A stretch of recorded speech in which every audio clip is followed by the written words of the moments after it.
जग के प्राणी की सहमति रे गाते हैं तेरे चरण हर महावीर सी सदिन रात झुका।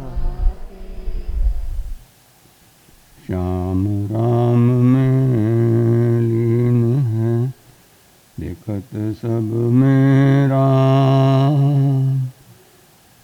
ताके पद वंदन करूं गुरु कमल कन्हैया लाल। ओ गुरु कमल कन्हैया लाल। गुरु आणाए मुख गुरु पसायाए अठ सिद्धियो।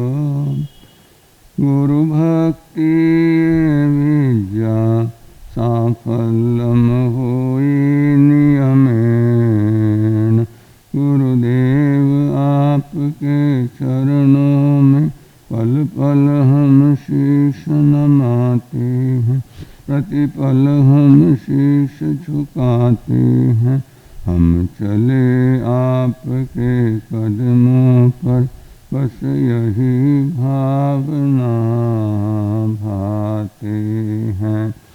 हम रहे आपके चरणों में बस यही भावना भाते हैं। वैराग्यदाता, नवजीवन दाता, मोक्ष मार्ग प्रदाता, प्रत्यक्ष उपकारी, आगम चक्षु साहु, अनियोग चक्षु उवझाओ, ऐसे परम गुरु चरम गुरु अपश्चिम गुरु वचन सिद्धि योगी आगमन योग दिवाकर 1008 सदगुरु सदगुरुदेव श्री कन्हैया मत्स्य कमल के परम पावन चरण कमलों में हृदय की अनंत अनंत आस्थाओं के साथ कोटि साबनो नमस्कार करने के पश्चात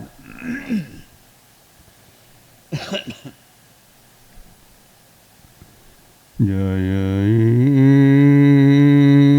जग जीव जोने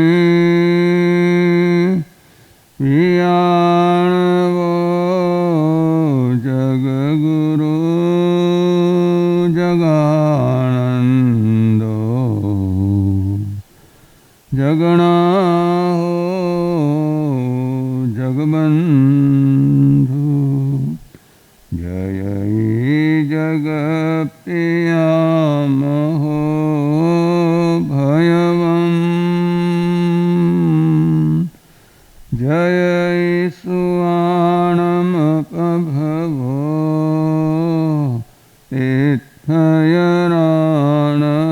अपच्छिमो। जय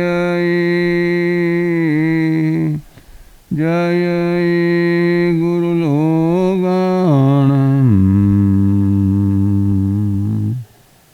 जय महापा महावीरो। जय गुरु लोगाणम जग गुरु जगानंद चरम तीर्थेश जात पोत्र जिन शासन नायक श्रवण भगवान वीर वर्धमान सिंहावर स्वामी जी एवं उनके शासन की सदा काल जय हो विजय हो। सदा काल जय हो विजय हो। मेरे अनन्य उपकार्य अनंत अनंत आस्था के केंद्र ऐसे दीक्षादाता शिक्षादाता स्वयं प्रदाता शुद्ध ज्ञान के प्रदाता स्वयं जीवन के परम सहयोगी प्रत्यक्ष अपरोक्ष उपकारी सभी गुरु भगवंतों का भावपूर्ण स्मरण करके उनके परम पावन चरण सरोजों में हृदय की अनंत अनंत आस्थाओं के साथ कोटि साबनो नमस्कार करने के पश्चात अतिव्याहित परम सेवाभावी परम पुरुषाधिकारी पूज्य गुरुदेव श्रीनिवास सभागीश प्रवचन गज के श्रीमद व्याख्यान पुष्टि गौतम सब गुणाकर तपो के श्री संजय मत सब सरल आदि सभी चारित्रात्मा के परम पावन चरण कमलों में हृदय की अनंत अनंत आस्थाओं के साथ कोटि साबनो नमस्कार करने के पश्चात सभा सुहम्मा व सभा न सेठा सभाओं में सर्वश्रेष्ठ ऐसी सुधर्मा सभा में विराजित प्रिय धर्म प्रेमी श्रावक श्राविकाओं सुशील माताओं धर्म प्रेमी भाइयों हैं बहनों। लोगस्य उज्जोय गरे धम्मतिथरि ने लोक में जिन्होंने उद्योत किया धर्म रूपी तीर्थ की स्थापना की ऐसे चरम तीर्थेश ज्ञात पुत्र जिन शासन नायक श्रमण भगवान वीर वर्धमान श्री महावीर स्वामी जी का आपके और हमारे ऊपर अनंत अनंत उपकार है। सब जग जीव रखन बैठा है पावन भगवया सो कहिम। परमात्मा महावीर स्वामी ने जगत के सभी जीवों पर अनंत दया और करुणा की, और ये आनंद और मंगल का मार्ग, ये कल्याण का मार्ग, ये सुख शांति और समाधि का मार्ग, ये हमारी आत्मा के लिए हित का मार्ग, ये प्रकाश का मार्ग, ये शोक से अशोक बनने का मार्ग, अंधकार में से प्रकाश में जाने का मार्ग परमात्मा ने सुकह्यम यानी अच्छी तरह कथित किया, क्योंकि अपने आचरण से उपदेश दिया। जो आचरण से उपदेश दिया जाता है वही दीर्घ प्रभावी और दीर्घकालिक होता है। और इसीलिए आचरण के श्रृंखला में आप सुन रहे हैं उस चिंतक का वो सूत्र कि what I hear I forget, what I see I remember, but what I do I understand. मैं जो सुनता हूँ वो भूल जाता हूँ, जो देखता हूँ उसको याद रखता हूँ, लेकिन जो मैं करता हूँ, वॉट आई डू, जो मैं करता हूँ उसको क्या करता हूँ, मैं समझ जाता हूँ। और जो समझ जाता है, जो समझ जाता है वही क्या है, अपनी मंजिल को प्राप्त कर लेता है। तो बंधु, ये आचरण का महत्व तो आप सुन रहे हैं। ये श्रावण महीना, ये श्रावण महीना, ये चातुर्मास का पहला महीना, और कहते हैं first impression is the last impression. अगर आपने इस श्रावण महीने में श्रवण करना सीख लिया, क्या करना सीख लिया, अगर आपने श्रवण करना सीख लिया तो एक एक स्टेप आगे बढ़ते बढ़ते एक दिन क्या है, आप जो है सिद्धत्व को प्राप्त कर सकते हैं। याद कीजिए, भगवान महावीर स्वामी के पहले भव को नैसार का भव, उन्होंने भी क्या किया था, उन्होंने भी क्या है कि जो मार्ग भूले हुए साधु भगवंत थे उनकी सेवा की और उनसे धर्म का श्रवण किया। क्या किया उन्होंने, भगवान से, उन्होंने उन साधु भगवंतों से नैसार ने जो है उन्होंने क्या है धर्म तत्व का श्रवण किया। और आप देखिए क्या हो गया, जंगल में मंगल हो गया। क्या हो गया, क्योंकि जंगल था वहाँ, तो जंगल में वो जो है लकड़ा काटने के लिए गया हुआ था, और लेकिन उसने एक भावना भाई कि भोजन करने के पहले अगर कोई अतिथि आ जाए तो मैं क्या करूँ, उसको जो है अतिथि को उनको भोजन करा के फिर मैं भोजन करूँ। कैसी उत्कृष्ट भावना है ना। ये हमारी भारतीय संस्कृति है, जहाँ कहा गया है कि मातृ देवो भव पितृ देवो भव। सबसे पहले हमने देवतुल्य किसको मांगते हैं, है ना, जो 33 करोड़ देवी देवता जो मानते हैं वो तो है, लेकिन सबसे पहले हमारे अगर कोई देवी देवता है तो मातृ देवो भव पितृ देवो भव, और उस बाद में तीसरे नंबर पे है आचार्य देवो भव। यहाँ भी आप देखिए कि आचरण का कितना महत्व है, कि आचार्य को भी देवतुल्य बताया है, और अतिथि देवो भव।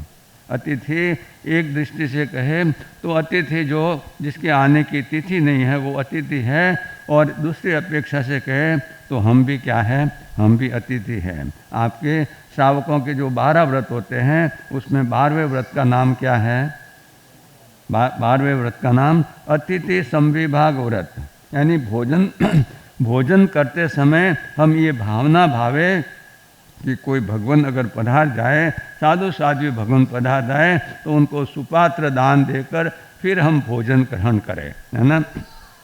तो अतिथि देवो भव की भावना ये हमारे क्या है, हमारे भारत की जो है ये प्राचीन परंपरा रही है। हालांकि अब तो उसमें बदलाव आ गया है, अब अतिथि आते हैं तो क्या है, 1-2 दिन तो अच्छे लगते हैं, फिर क्या होता है, हमारी बात नहीं कर रहा हूँ, हम तो आप जाएंगे, हम जब 4 महीने हो जाएंगे और जाएंगे तो कई बहनों के भाइयों के आंखों में आंसू आ जाएंगे, है ना। ये विदाई देना उनको क्या है, अतिथि को भेजना अच्छा नहीं लगता है। लेकिन जो सामान्य रूप से हमारे घर में अतिथि आते हैं, शहरों में आप देखिए, गाँवों की बात अलग है, लेकिन शहरों में अतिथि आते हैं तो क्या है, 1-2 दिन तो अच्छे लगते हैं, फिर सोचता है भाई अब क्या है, ये कब रवाना हो जाए, ऐसी भावना आजकल देखने को मिलती है। तो बंधु जो है नैसार ने भी जो है उस नैसार के भव में उसने भी जो है भोजन के पहले भावना भाई, और देखिए भावनाओं का प्रभाव देखिए, यादृशी भावना तादृशी सिद्धर भवती। जैसी हम भावना भावते हैं, है ना, ऊंचे मन से, अच्छे मन से, शुद्ध मन से, उत्कृष्ट मन से भावना भाते हैं तो उसका परिणाम भी सुंदर आता है। कई बार आप देखते हैं, हम भी अनुभव करते हैं कि किसी व्यक्ति को हम मन से याद करते हैं कि उस व्यक्ति की याद आई और थोड़े समय में देखते हैं कि वो व्यक्ति सामने हाजिर है ना। ये तो हमने कई बार प्रत्यक्ष अनुभव भी किया है बंधुओं। तो कहने का मतलब है नैषारण्य भावना भाई कि क्या है कि कोई अतिथि आए और साधु भगवान जो मार्ग भूल गए थे वे क्या है भटकते भटकते वहाँ आए और उन्होंने क्या है थोड़ी देर विश्राम किया और उसके बाद में नैषारण्य ने उनसे निवेदन की कि भगवान आप क्या करें, कृपा करें, सूझता आहार पानी है। और आप कहेंगे कि जंगल में पानी कहाँ से सूझता है ना। तो पानी बंदो, पानी नहीं तो छाछ तो होती है, छाछ से भी काम चल सकता है। तो बंदो जो है उन्होंने साधु भगवंतों ने सूझता आहार पानी लिया, छाछ वगैरह ली और उन्होंने क्या है भोजन वगैरह करके फिर वो नैषार से पूछते हैं कि भाई गांव शहर में जाने का मार्ग कौन सा है। तो नैषार ने उनको मार्ग बताया। फिर उपकारी का उपकार, उनका ऋण चुकाने के लिए उन साधु भगवंतों ने नैषार को कौन सा मार्ग बताया, सम्यक दर्शन ज्ञान चारित्राणी मोक्ष मार्ग, मोक्ष मार्ग की जो है उनको कहे कि हे नैषार, हे देवानुप्रिय, इस जंगल में, ये संसार भी क्या है जंगल है ना। कैसे जंगल है, पूज्य गुरुदेव श्री कन्हैया मानसा कमल जो एक एक शब्द की सुंदर व्याख्या फरमाते हैं। तो जम, पहला अक्षर जम कहता है कि जन्म लेना, जम कहता है कि जन्म लेना, ग कहता है कि गमन करना। जन्म लेने के बाद में यहीं रहना है, कोई रह नहीं सकता है। चक्रवर्ती क्या तीर्थंकर भी जो है अपना आयुष्य पूरा होते हुए भी क्या कर जाते हैं, गमन करता है, गमन कर जाते हैं। तो जंगल हमें कहता है कि संसार कैसा जंगल है और इस जंगल में क्या है दंगल भी है, जंगल में मंगल भी है और जंगल में दंगल भी है। तो जंगल में जो है दंगल कब होता है, जब क्या है जन्म लेते हैं, ग यानी गमन कर जाते हैं, मर जाते हैं। और बीच का समय, जन्म और गमन के बीच का समय क्या है, ये ल यानी लड़ाई झगड़ों में ही बीत जाता है हमारा, है ना। एक दूसरे से जो है एक दूसरे की निंदा करने में, किसी को कुछ कहने में आदि इन जो है संसार की माथापच्ची में बीत जाता है। लेकिन मंगल कब होता है, जब जन्म और गमन के बीच के समय को हम क्या करते हैं, नमो मंगल मुक्तिदम अहिंसा संयमो तो, इससे क्या करते हैं उसके सन्मुख करते हैं। तो जंगल में दंगल भी है और जंगल में मंगल भी है। तो नैषार को वहाँ तो क्या है जंगल में मंगल की प्राप्ति हो गई। गुरु भगवंत ने उनको क्या कहा, तत्व का जो है स्वरूप बताया। और उमा स्वाति जी महाराज साहब तत्वार्थ सूत्र में सूत्र देते हैं कि तत्वार्थ श्रद्धा नाम सम्यक दर्शनम, तत्व की श्रद्धा नहीं लेकिन तत्व के अर्थ की श्रद्धा। तत्व का क्या अर्थ है, क्या प्रयोजन है, उसकी श्रद्धा जब होती है और उसके अनुरूप जब आचरण आता है तब हमारा ये मोक्ष मार्ग शुरू होता है। तो बंधु जो है उस नैषार ने भी क्या किया, श्रवण किया। और जैसा आपको बताया श्रवण किया तो उनके लिए तो वो महीना ही श्रावण का महीना हो गया, सार्थक हो गया। उन्होंने श्रवण किया और श्रद्धा बनी और पहली बार नैषार को क्या है श्रद्धा की प्राप्ति हुई, श्रद्धा के सम्यक दर्शन की प्राप्ति हुई। और तब से उनके भव की परंपरा क्या है गिनी जाने लगी। बाकी तो भगवान जैसे भगवान ने भी इस अनंत संसार में अनंती बार क्या है जन्म लिया और मरण किया, लेकिन अब उनके क्या है भव की परंपरा गिनी जाने लगी। तो बंधु जो है ये श्रवण का महत्व है कि हमें क्या है सम्यक दर्शन की प्राप्ति होती है, श्रद्धा बनती है। तो नैषार के भव में भगवान महावीर स्वामी ने श्रवण किया और उन्होंने क्या है उनको सम्यक दर्शन की प्राप्ति हुई। तो आगे की स्टेप जो है वो कहती है कि श्रवणे नाणे विन्नाणे, श्रवण से ज्ञान की प्राप्ति होती है ना। अगर हम श्रवण करना सीख जाते हैं तो श्रवण से ज्ञान की प्राप्ति होती है, प्रकाश की प्राप्ति होती है। और कैसे प्रकाश की प्राप्ति होती है, क्योंकि एक बार हमारी श्रद्धा सम्यक हो गई, श्रद्धा सम्यक हो गई तो जितना भी ज्ञान हमारे अंदर मिथ्या भरा हुआ है वो क्या है तुरंत जो है जैसे श्रद्धा सम्यक हुई तो ज्ञान भी क्या हो जाता है सम्यक हो जाता है। तो श्रवणे नाणे विन्नाणे, श्रवण से ज्ञान और ज्ञान से विज्ञान की प्राप्ति होती है। तो हम भी बंधु जो है इस श्रावण महीना हमें प्रेरणा देना है कि कि हम भी क्या करें, श्रवण करना सीखें। और कैसा श्रवण करना सीखें, कैसा श्रवण करना सीखे जिससे श्रद्धा भी बने और हमारे जीवन में ज्ञान भी आवे। और ऐसा श्रवण किया था हमारे प्रथम गणधर भगवान श्री इंद्रभूति गौतम ने। आप देखिए, आपने पहले दिन जो है, जब प्रवेश का दिन था, उस समय आपने श्रवण किया था कि भगवान की पहली देशना निष्फल गई। यानी वैशाख शुक्ला दशमी को भगवान को केवल ज्ञान और केवल दर्शन हो गया और भगवान की पहली देशना निष्फल गई, क्योंकि संघ की स्थापना नहीं हुई, न कोई साधु बना, न कोई साध्वी बनी, न कोई श्रावक बना, न कोई श्राविका बनी, केवल देवता थे। तो इसके लिए कहा जाता है कि भगवान की देशना निष्फल गई। लेकिन दूसरी देशना में धमाका हो गया, है ना, चमत्कार हो गया। एक जो है, आप देखिए, पहली देशना में तो कुछ नहीं हुआ, लेकिन दूसरे देशना में तो आप देखिए कि 11 गणधर इंद्रभूति आदि जो है, प्रभास आदि जो है, ऐसे 11 गणधर भगवंत और उनके 4400 शिष्य, ये तो केवल जो हम गिनती जानते हैं। बाकी और कितने जीवों ने दीक्षा ली उसका कोई उल्लेख आगमों में आते हैं, लेकिन ली तो होगी उनको देखकर। तो 4411 व्यक्तियों ने तो जो है, और उनसे अधिक जो है दीक्षा ली। और चंदन बाला महासती जी आदि है, कई जो बहनों ने भी क्या है दीक्षा ली। तो ये चतुर्विध संघ की स्थापना हुई। तो ये हुआ वैशाख शुक्ला 11 के दिन, है ना। लेकिन इस घटना में जो है एक बहुत बड़ी बात है कि श्रवणे नाणे विज्ञाने, श्रवण से ज्ञान और ज्ञान से विज्ञान, श्रवण से हमारी श्रद्धा बने और हमें ज्ञान की प्राप्ति हो। तो हम इंद्रभूति, भगवान इंद्रभूति गौतम को याद करते हैं कि वैशाख शुक्ला दशमी के बाद में जो है परमात्मा विहार करते हुए क्या है, वे मध्यम अपापुरी नगरी में पधारे। और उस समय देवताओं ने क्या किया, संवत्सरण की रचना की।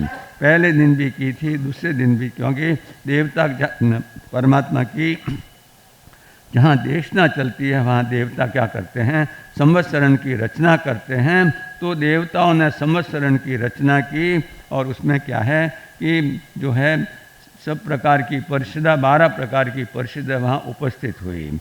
इधर जो है मध्यम अपापुरी नगरी में है इंद्रभूति आदि 11 दिग्गज ब्राह्मण, जो भारत के विश्रुत ब्राह्मण थे, विद्वान थे, वेदों के प्रकांड पढ़े थे, यज्ञ आदि क्रियाकांड के करने वाले थे। वो एक जो है सोमिल नाम का एक महान ब्राह्मण श्रेष्ठ था, वो एक महायज्ञ करा रहा था, जिसकी पूरे भारत भर में चर्चा थी कि ऐसा महान यज्ञ करा रहा है। और वो यज्ञ चल रहा था और उस समय वैशाख शुक्ल 11 के दिन पहले प्रहर में जो है ऊपर से जो है देवताओं के विमान की लाइन जो विमान उतरने लगे, है ना। तो ये देखकर जो है इंद्रभूति गौतम ने सोचा कि देखो मेरे यज्ञ का कैसा प्रभाव है ना, कि न केवल इस जो है भारतवर्ष में, लेकिन देवलोक तक भी क्या पहुंच गई है, इसकी जो है प्रसिद्धि पहुंच गई है। देवलोक के देवता भी मेरे यज्ञ को देखकर क्या है, ये अहंकार मन में आया उसके, है ना। अहंकार आया कि ये देखो देवता भी जो है देवलोक से जो है, बाकी परमात्मा तो फरमाते हैं कि 4 कारणों से देवता पृथ्वी पर आते हैं और 4 कारणों से नहीं भी आते हैं, है ना। तो देवलोक के देवता जो है वे क्या है, जो है उनके विमान जो है नीचे उतरने लगे। और उस समय इंद्रभूति ने सोचा कि देखो मेरे यज्ञ का प्रभाव है, लेकिन उसका ये आनंद, उसका ये अहंकार क्षणिक था, क्योंकि जितने भी जो है देवता थे, देव विमान थे, वे वहाँ ठहरे ही नहीं, लेकिन वे आगे बढ़ गए। और ये सोचकर उसके मन में जो है विचार हुआ, दुख भी हुआ कि ये देवता जो है यहाँ नहीं उतरे और कहाँ चले गए। लेकिन जिज्ञासु था, मन में शंका उठी, प्रश्न उठा। जब उसने तपास की, परीक्षा की, तो पता लगा कि कोई महावीर नाम का तीर्थंकर जो है आया हुआ है, उसकी देशना है और उसमें ये क्या है, देवता वहाँ जा रहे हैं। अहंकार को चोट लगी और मन में ऐसा विचार हुआ कि चलो मैं भी जाकर देखूं कि इंद्रजालिया ये पाखंडी कौन आया हुआ है। देखिए परिचय नहीं होता तो हम क्या है, कुछ न कुछ भी जो है किसी के बारे में जो है सोच लेते हैं। तो उसके मन में यही आया कि मैं भी जाकर देखूं। अहंकार इतना गाढ़ा नहीं था कि भाई वो सोचता कि मैं क्यों जाऊं, होगा कोई महावीर, कोई होगा तीर्थंकर, होगा तो होगा, मैं खुद ही तीर्थंकर के समान हूँ, इतना अहंकार नहीं था। लेकिन ऐसी मन में भावना थी कि मैं स्वयं जाके देखूं कि ये देवता वहाँ चले गए हैं, किस कारण से गए हैं। महात्मा पुरुषों की सदा का जय हो, विजय हो। महात्मा पुरुषों की सदा का जय हो, विजय हो। महात्मा पुरुषों की सदा का जय हो, विजय हो। छह काय के प्रतिपालने, छह काय के प्रतिपालने, छह काय के प्रतिपालने। महात्मा पुरुषों की सदा का जय हो, विजय हो। बंधुओं, आप श्रवण कर रहे हैं, श्रवण का महत्व, श्रावण महीना चल रहा है करके शिव जी को वर के रूप में मांग लिया, उनको मिल गया। तो बंधुओं, ये तो उनकी मान्यता है, लेकिन हमारी मान्यता क्या है कि ये पार्वती और कोई नहीं है, हमारी आत्मा है। क्या है? ये पार्वती हमारी आत्मा है और इसको शिव पद की प्राप्ति करनी है। किसको? शिव जो है ना, शिव पद की प्राप्ति करनी है तो अहिंसा, संयम और तप रूपी धर्म की आराधना से हम भी श्रावण महीने में नहीं, पूरे चातुर्मास में इसकी आराधना करके हम भी शिव पद की प्राप्ति के लिए क्या है, योग्यता को प्राप्त करें। तो और उसकी योग्यता आती है श्रावण में हम क्या करें, अधिक से अधिक श्रवण करें। श्रवण करना एक बार जो सीख जाता है वो भी क्या है, इंद्रभूति गौतम की तरह एक दिन सिद्धि को प्राप्त कर लेता है। तो आप श्रवण कर रहे हैं कि इंद्रभूति गौतम जो यज्ञ कर रहे थे और जब उन्होंने देखा कि देवताओं के विमान आगे चले हैं, तब मन में जिज्ञासा हुई, मन में एक अहंकार भी जगा कि इंद्रजालिया, ये पाखंडी महावीर कौन है, मैं भी तो जाकर देखूं, मैं भी तो उसकी क्या है परीक्षा करो कि वापस में वो वास्तव में वो तीर्थंकर है या और कोई है। और ये मन में संकल्प करके क्या है, वो अपने शिष्यों के साथ में क्या है, भगवान के संवत्सरण की तरफ जाते हैं। अब आगे क्या दृश्य आता है, आगे जो है भगवान किस तरह उसका स्वागत करेंगे और किस तरह जो है इंद्रभूति के मन में क्या है, जो संकल्प विकल्प उठेंगे और किस तरह उनको समकित की प्राप्ति होगी और किस तरह जो है वो जो है मुनि बनेंगे, ये बात आपको अवसर बताई जाएगी। बोले भगवान महावीर स्वामी की। अब हम प्रवचन गज के श्री परम पूज्य गुरुदेव श्री गौतम मुनि जी महाराज के आशीर्वाद से लाभान्वित होंगे। सहज अभिराम है, शुद्ध बोध अविरुद्ध अनादि अनंत है। जगत शिरोमणि सिद्ध सदा जयवंत है। जगत शिरोमणि सिद्ध सदा जयवंत है। अनंत ज्ञान दर्शन के धारक,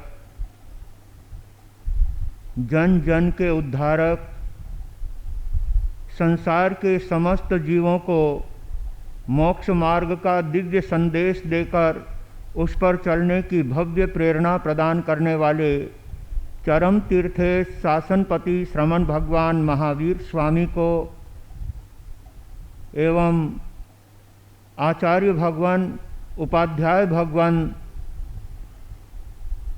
समस्त उपकारी गुरु भगवंतों के चरण कमलों में हृदय की अनंत आस्थाओं के साथ कोटिशः वंदना अर्ज करने के पश्चात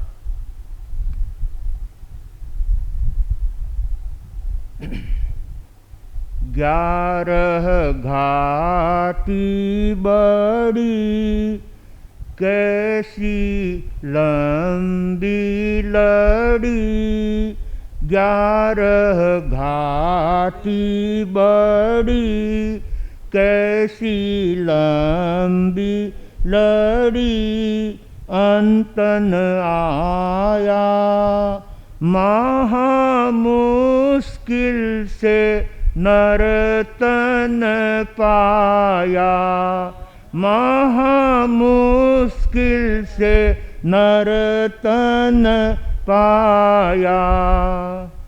चेतो चेतो जवानी जावे, चेतो चेतो जवानी जावे।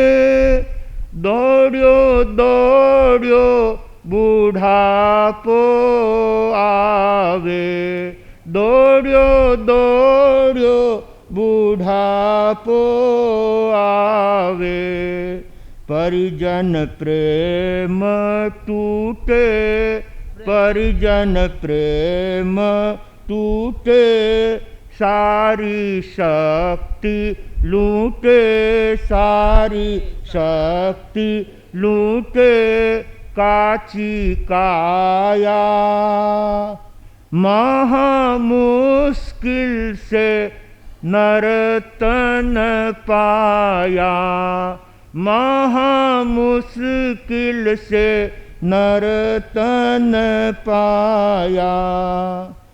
क्षण भंगुर पुद्गल प्रीति, क्षण भंगुर पुद्गल प्रीति।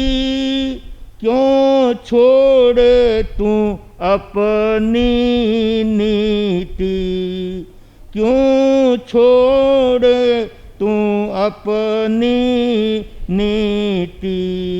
गुरु ज्ञान कहे धन नहीं साथ चले, क्यों लुभाया। महा मुश्किल से नर तन पाया, महा मुश्किल से नर तन। नीति छोड़ के माया जोड़ी, नीति छोड़ के माया जोड़ी। दान पुण्य में खर्ची न कोड़ी, दान पुण्य में खर्ची न कोड़ी। देखा देखी लिया धन बर्बाद किया, पाप कमाया। महा मुश्किल से नर तन पाया, महा मुश्किल से नर तन पाया। 11 घाटी बड़ी, 11 घाटी बड़ी। कैसी लंबी लड़ी, कैसी लंबी लड़ी। अंतन आया महा मुश्किल से नर तन पाया, महा मुश्किल से नर तन पाया। गुरु अम्बेश कमल कन्हैया धर्म सभागार में उपस्थित समस्त धर्म प्रेमी आत्म जिज्ञासु प्रिय श्रोताजनों, सुशील माताओं एवं बहनों, यह देव दुर्लभ मनुष्य का भव हमें बहुत बहुत पुण्य का संचय करने के बाद मिला है। यही बात कवि ने अपनी पंक्तियों में बतलाते हुए कहा है, 11 घाटी बड़ी और कैसी लंबी लड़ी। सचमुच इस एक मनुष्य भव को प्राप्त करने के लिए 11 घाटियों को पार करना पड़ता है। एक घाटी को पार करना भी बहुत मुश्किल होता है। और हम द्रव्य दृष्टि से देखें, भौतिक दृष्टि से देखें, तो जब पहाड़ी पर चढ़ना होता है और लंबी घाटी होती है तो कई बार चलते चलते मनुष्य भी थक जाता है और गाड़ी भी चलते चलते बीच मार्ग में रुक जाती है। एक छोटी सी घाटी को पार करना भी साधन के लिए बड़ा मुश्किल हो जाता है। तो हमने 11 घाटियाँ पूरी करने के बाद ये उत्तम देव दुर्लभ मनुष्य का भव प्राप्त किया है। ऐसे उत्तम मनुष्य भव को प्राप्त करके अपने हाथों से दान और अपने हाथों से शील, तप और भावना का अनुपम लाभ लेकर इस मनुष्य जीवन को सफल और सार्थक बनाने की आवश्यकता है। क्योंकि परमात्मा ने मोक्ष तक पहुंचने के लिए 4 रास्ते बताए हैं, 4 मार्ग बतलाए हैं। उसमें सबसे पहला अगर कोई मार्ग है तो वो दान का मार्ग है।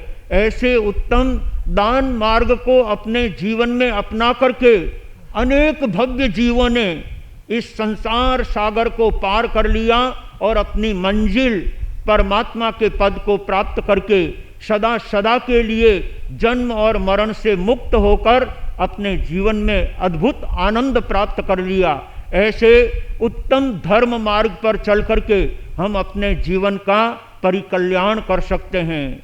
जिस संसार के लिए व्यक्ति रात और दिन दौड़ता है, परंतु ज्ञानी कहते हैं अंत में उसका परिणाम क्या। जिस धन और वैभव के लिए व्यक्ति खून पसीना एक करता है और परिवार के लिए, समाज के लिए और पता नहीं किस किस के लिए व्यक्ति सुबह से लेकर शाम तक दौड़ता है, फिर भी उसके जीवन में कहीं पर भी जाकर के संतोष नहीं होता है। एक कवि ने बहुत ठीक कहा है, दिन रात दौड़ियो पर पेट को निभरियो, दिन रात दौड़ियो पर पेट को निभरियो, इन पेट रे खातिरिये, इन पेट रे खातरिये जाने काई काई करियो, दिन रात दौड़ियो पर पेट को निभरियो।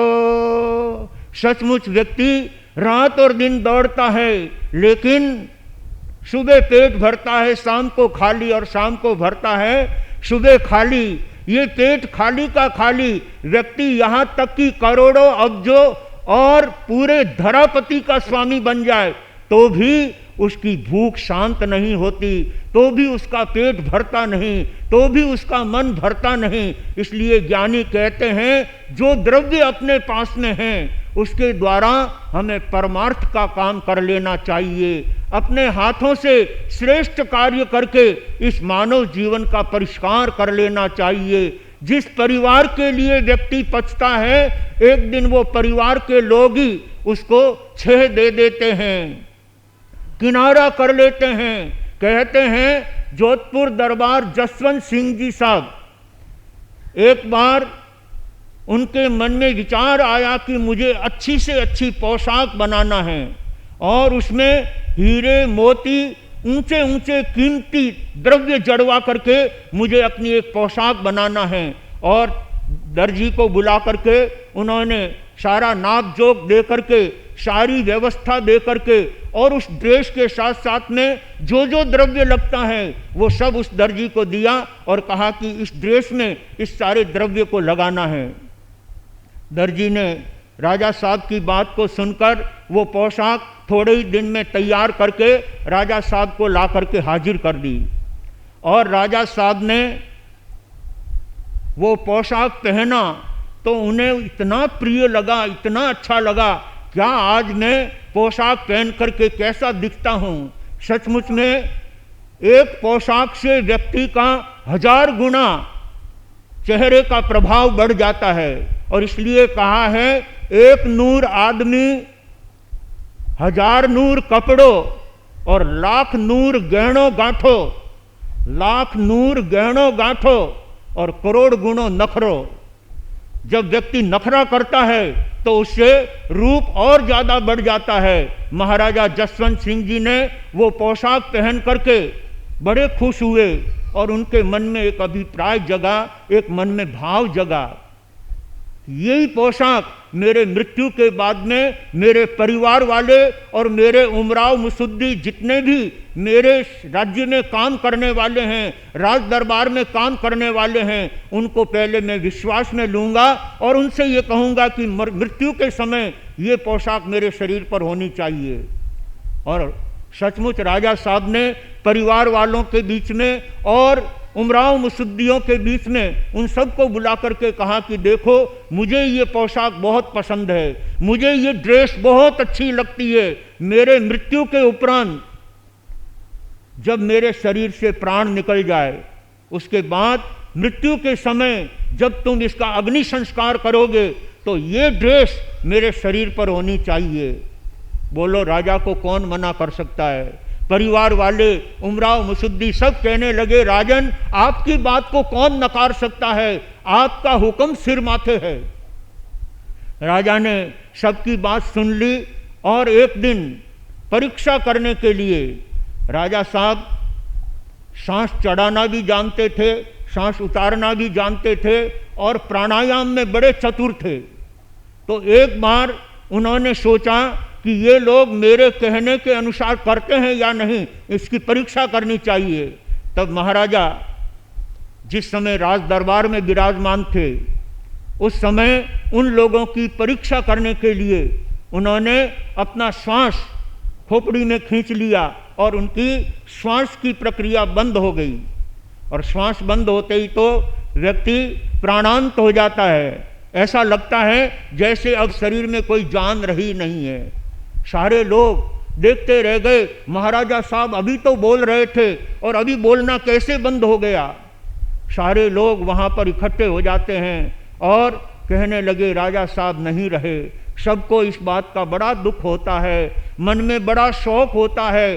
अपने आत्मीय जन और अपने नज़दीक के व्यक्ति कोई जाते हैं तो उसको कितना फील होता है, उसको कितना लगता है, ये तो वही जान सकता है। सारे लोग क्षुब्ध हो जाते हैं, महाराजा साहब नहीं रहे।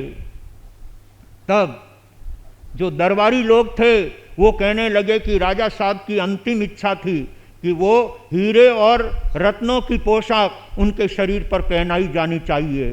तब उमराव मसूद्दी कहने लगे, अब माटी के ऊपर उस सारे वैभव को डालने से क्या फायदा है, ये तो चले गए, ये रहे ही नहीं, तब उस पोशाक को पहना करके और अग्नि में जला देने का क्या अर्थ है।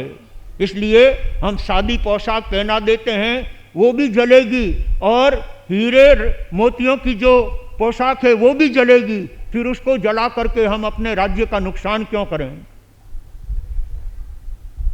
उमराव मुसुद्दी के कहने के अनुसार राजा साहब को सादी पोशाक पहनाई और उनकी अर्थी तैयार करने लगे, पालकी तैयार होने लगी।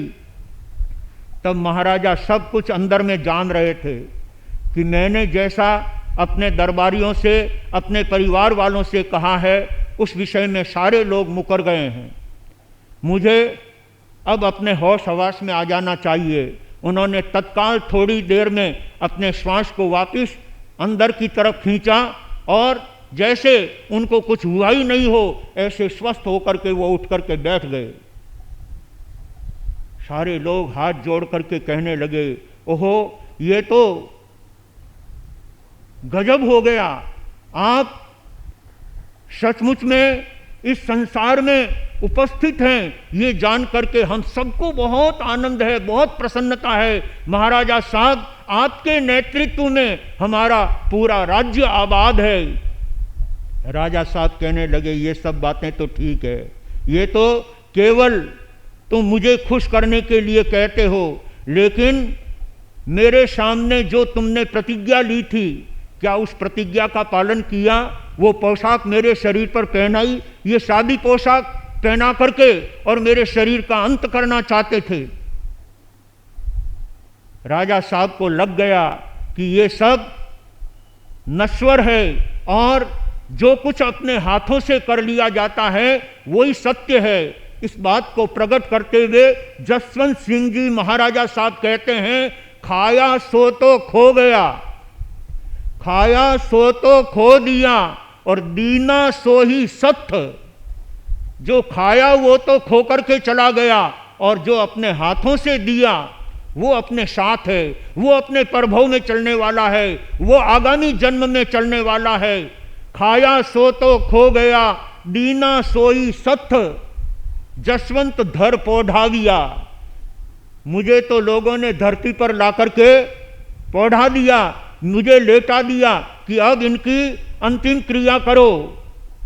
लेकिन जसवंत सिंह जी ने आगे जो बात कही है, जसवंत धर पौधाविया और माल बिराने हथ। हमारा माल तो सब दूसरों के हाथों में चला गया। सचमुच जब तक व्यक्ति अपने जीवित है तभी तक उसको संसार की आस रहती है। खुली पलक में सब कुछ सच है, खुली पलक में सब कुछ सच है और बंद पलक में झूठ। जिस दिन ये आंखें बंद हो जाएगी उस दिन ये संसार आपके लिए सपना हो जाएगा। कुछ लोग खुली आंख से सपना देखते हैं और कुछ लोग बंद आंख से सपना देखते हैं। बंद आंख से सपना तब देखते हैं जब रात्रि में सोए हुए होते हैं, तो सोते सोते लोगों को सपना आता है, परंतु कई भाग्यशाली दिन में बैठे बैठे भी सपने देखते हैं और पता नहीं क्या क्या कल्पनाएं करते हैं जो नहीं होने योग्य है। वो कल्पना व्यक्ति अपने मन में कर लेता है। राजा रावण ने ये यहाँ तक कल्पना की थी कि मैं स्वर्ग तक सीढ़ियाँ बना दूंगा जिससे हर कोई व्यक्ति स्वर्ग में जा सके, नरक में जाने का काम ही न पड़े। क्या व्यक्ति कल्पना करता है। ज्ञानी कहते हैं ये खुली आंखों से सपना देखने के बराबर है। और स्वप्न के अंदर व्यक्ति कुछ भी देख सकता है, सही भी देख सकता है, गलत भी देख सकता है। इसलिए ज्ञानी कहते हैं सच्चाई को समझने की आवश्यकता है। महाराजा जसवंत सिंह जी सच्चाई को समझ जाते हैं और उन्होंने अपने हाथों से दान पुण्य करना चालू कर दिया। दीना सोई सत्य, अपने हाथों से जो सुकृत कर लिया, अपने हाथों से जो परमार्थ कर लिया, वही जीवन में आनंद देने वाला है। बाकी तो सब यहाँ का यहाँ धरा रह जाएगा। जो भाग्यशाली होते हैं, जो दातार होते हैं, जो धनवान होते हैं, वो देने में विश्वास करते हैं। दातारों को मजा इसी में, खाने और खिलाने में, और कंजूसों को मजा इसी में, धन जोड़ जोड़ मर जाने में। सचमुच जो समझदार होते हैं वो अपने हाथों से अपनी संपत्ति का अच्छे क्षेत्र में, अच्छे पात्र में, जीव दया में आदि कार्यों में अपनी लक्ष्मी का सदुपयोग करके अपने जीवन को भी धन्य बनाता है और अपने संघ का भी गौरव बढ़ाने का कार्य करता है। भाग्यशालियों, हमारा पिछले साल भीम में चातुर्मास था, जहाँ पर भीम संघ ने बड़े उत्साह और उमंग के साथ लाखों रुपए जीव दया में प्रदान करके अपने संघ का गौरव बढ़ाया। और कहते हुए बहुत हार्दिक प्रसन्नता होती है। भीम संघ की बातें, भीम संघ का अपने आप में धर्म के प्रति, जीव दया के प्रति जो अहोभाव, वो भीम चातुर्मास के बाद शेष काल में 8 महीने तक अनेक गौशालाओं में, अनेक जीव दया के क्षेत्र में, कबूतर खानों में, कई जगह पर भीम संघ के नाम से कहीं 11,000, कहीं 5,000, कहीं 21,000, कहीं 2100, इस तरह से हर क्षेत्र में जहाँ जहाँ गौशालाएं, वहाँ पर भीम के उस उदारता के वजह से जगह जगह दानशालाओं में और गौशालाओं में उनकी तरफ से दान होता रहा। सचमुच में बंधुओं, हम जो ये चातुर्मास लेकर के चल रहे हैं, उस चातुर्मास में भी 4 मार्ग परमात्मा ने मोक्ष के बताए हैं। उसमें से पहला मार्ग दान का है। और आज हमारे बीच में नाथद्वारा के समीप बागोल के अंतर्गत एक करघर नाम की गौशाला का प्रतिष्ठापन हुआ है, जहां पर ऐसे लूले, लंगड़े, अपाहिज और जो चोटिल जीव होते हैं, गौ माताएं होती है, वो जहाँ जहाँ पर घायल पशु मिलते हैं उनको ला करके वो उस गौशाला में सेवा करते हैं। और उस गौशाला के संयोजक भाई श्री मांगीलाल जी मांडोत आज आपके बीच में उपस्थित है। मैं समझता हूँ मांगीलाल जी मांडोत जिनको कामरेज संघ का बच्चा बच्चा जानता है, क्योंकि यहाँ पर पर्यूषण में वे 8 दिन स्वाध्यायी बन करके यहाँ 8 दिन पर्यूषण की आराधना करवाने के लिए आपके संघ में उपस्थित हुए हैं। ऐसे भाई श्री मांगीलाल जी के संयोजकत्व में उस बागोल गौशाला का बहुत अच्छा संचालन हो रहा है और उनकी एक अभिप्सा है कि वहाँ पर एक ऐसा गौ माता का घर बनाया जाए जहाँ पर हजारों गौ माताओं का संरक्षण हो सके और उनको जीवन दान मिल सके, उनकी सेवा हो सके।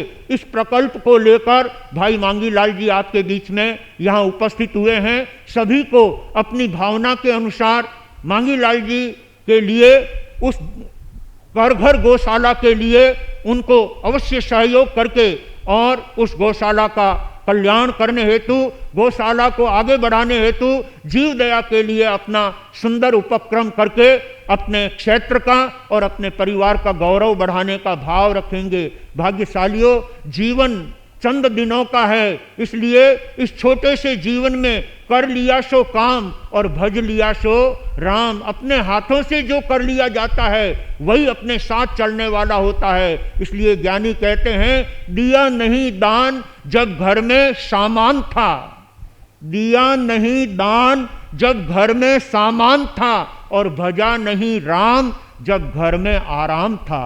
जब व्यक्ति सब तरह से आराम में होता है तब उसे संत भगवंत कहते हैं, भाई धर्म आराधना कर लो, त्याग तपस्या कर लो, सामयिक प्रतिक्रमण करके अपने धर्म की झोली भर लो। ये मौका आया है, धर्म की सीजन आपके सामने उपस्थित हुई है। ऐसे धर्म का आनंद लेकर के इस मनुष्य जीवन को सफल और सार्थक कर लेने की आवश्यकता है। जो ऐसे उत्तम कार्य करता है वो अपने आप को, अपने परिवार को, अपने समाज को और अपने शासन का हित करने वाला होता है, शासन की सेवा करने वाला होता है। ऐसे सेवाभावी व्यक्ति अपने जीवन को यहाँ पर भी आनंदमय देखते हैं और आगे जहाँ जाते हैं वहाँ उनके लिए स्वर्ग उपस्थित हो जाता है। इसलिए अपने हाथों से स्वर्ग उपस्थित करने के लिए, स्वर्ग की रचना करने के लिए यहीं पर वो काम हमें अपने हाथों से करना है। और ऐसे कार्य किए थे चंदन मलियागिरी ने, जिनका चरित्र अपने यहाँ पर सुनाया जा रहा है। आइए 2 पंक्तियाँ उनकी दे करके मैं अपनी बात को पूरी करूँगा। युग युग से भारत में यह अमर कहानी, धन्य चंदन राजा और मलियागिरी रानी, धन्य चंदन राजा और मलियागिरी रानी। थे पुरजन अति संतुष्ट धर्म पथगामी, थे राजा चंदन नृप मंडल में नामी। महारानी मलियागिरी रूप लासानी, धन्य चंदन राजा और मलियागिरी रानी, धन्य चंदन राजा और मलियागिरी रानी। अपने यहाँ पर चंदन मलियागिरी का चरित्र प्रारंभ किया गया है, अभी उसकी शुरुआत है। इस भूतल पर कुसुमपुर नाम का नगर था और जिस कुसुमपुर नगर के अंदर रहने वाले समस्त नगरवासी बड़े आनंद में थे, बड़े संतुष्ट थे, क्योंकि वहाँ का राजा चंदन, जिसके दिल में अपने प्रजा के प्रति अनन्य प्रेम था, अपने प्रजा के प्रति अनन्य लगाव और आत्मीयता के भाव थे।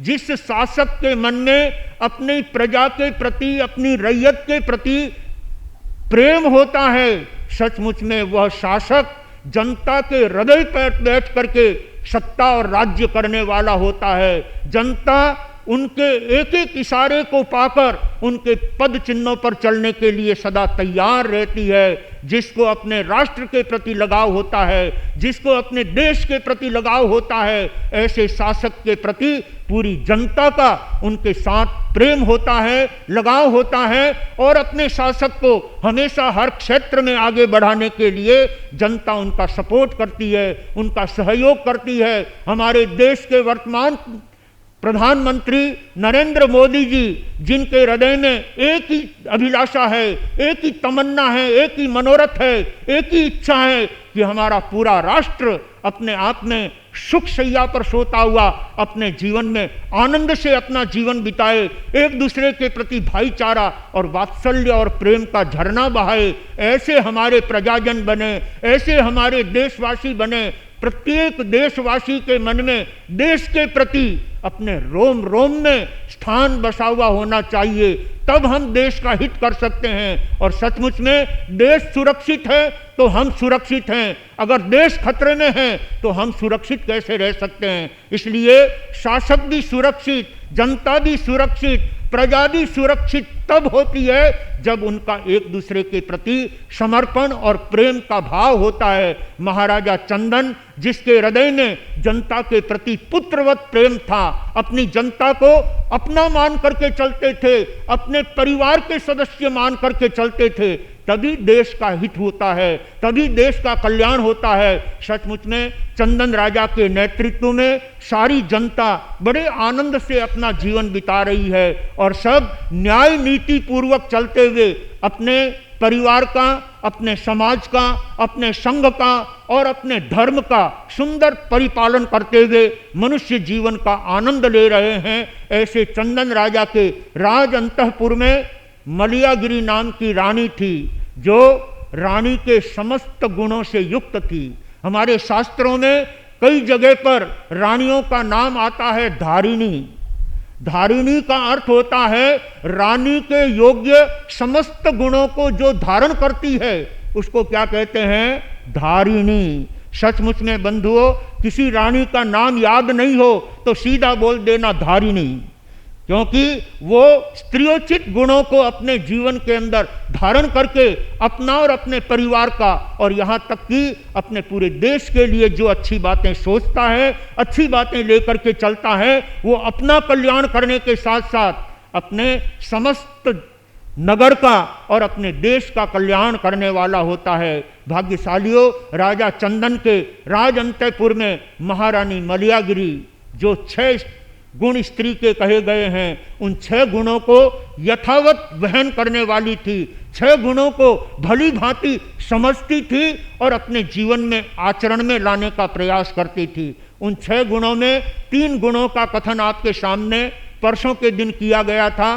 कल संडे का दिन होने से दूसरा विषय चला, लेकिन आपके सामने स्त्री के 6 गुण कौन से होते हैं, ये बात आपके सामने 3 गुणों की कुछ व्याख्या और विवेचन आपके सामने दिया था कि वो स्त्री गुणवान होती है, वो स्त्री धरती पर समझदार होती है जो 6 गुणों को अपने जीवन में स्वीकार करती है, 6 गुणों को अपने जीवन में धारण करके रखती है। उसमें 3 गुण अपने यहाँ पर कहे गए थे, कार्येषु मंत्री, कर्णेषु दासी, भोज्येषु माता। ये 3 बातें आपके यहाँ पर कह दी गई थी। चौथी बात आती है शयनेषु रंभा। जिस समय पतिदेव सायंकाल पत्नी से मिलने के लिए आते हैं, उस समय अपने हृदय में सुंदर भाव लेकर के, शरीर से शुद्ध बन करके उनके भावों को प्रसन्नता देने वाली शयनेषु रंभा और समया धरित्री और धर्मेषु सहाया। सचमुच स्त्री के ये गुण अपने परिवार को ऊंचाइयां प्रदान करने वाले होते हैं। धर्मेषु सहाया, पत्नी को पत्नी नहीं बल्कि धर्म सहायिका कहा गया है। जब जब प्रसंग पर पत्नी अपने पति को धर्म के कार्यों में सहयोग करती है। पतिदेव अपने नगर में चातुर्मास चल रहा है, ये दुकानदारी चलती रहेगी, ये धंधे बाड़ी चलते रहेंगे, थोड़ा समय संतों के चरणों में बैठकर हमें परमात्मा की वाणी सुनने के लिए चलना चाहिए। ऐसे अपने पति को सपोर्ट करने वाली, सहयोग करने वाली, धर्म में सहयोग करने वाली धर्म सहायिका कहलाती है। और ऐसी धर्म सहायिका सचमुच अपने परिवार को ऊंचा उठाती है, अपने परिवार को गौरवान्वित करने वाली होती है। सचमुच चंदन राजा महारानी मलयागिरी की सत प्रेरणा से उनका जीवन भी काफी धर्ममय था, उनका जीवन भी परमात्मा की भक्ति से जुड़ा हुआ था। इसलिए स्त्री का 5वां गुण है धर्मेषु सहाया। धर्म के लिए हमेशा अपने पतिदेव को सहयोग करने का भाव रखे और उस धर्म कार्यों में उनको प्रेरणा करती रहे। कई बार परिवार में ऐसा होता है कि पत्नी की धर्म भावना होती है लेकिन पति की नहीं होती, और कहीं कहीं पर उल्टा देखा जाता है, पति की धर्म भावना होती है लेकिन पत्नी के मन में धर्म के प्रति कोई लगाव नहीं होता, कोई उत्साह नहीं होता। कभी मन नहीं करता है कि संतों के चरणों में जाएं, गुरुदेवों के सानिध्य में जाकर परमात्मा के 2 वचन सुने। होता ही नहीं है मन में। पूर्व भव के कुछ संस्कार ही ऐसे होते हैं कि उनके मन में धर्म के प्रति उत्साह नहीं जगता। लेकिन उस समय में पति का कर्तव्य होता है कि यदि वो धर्म में विश्वास रखता है तो अपने पत्नी को भी धर्म में विश्वास रखने वाली बनाए, धर्म के प्रति जोड़ने का कार्य करे। जैसे पत्नी धर्म सहायिका है, वैसे ही पत्नी के लिए पति भी धर्म के कार्यों में सहयोगी बने, उन्हें प्रेरणा देकर के ले जाए, उन्हें 1-2 बार ले जाए तो फिर धीरे धीरे अपने आप उसका मन बढ़ेगा।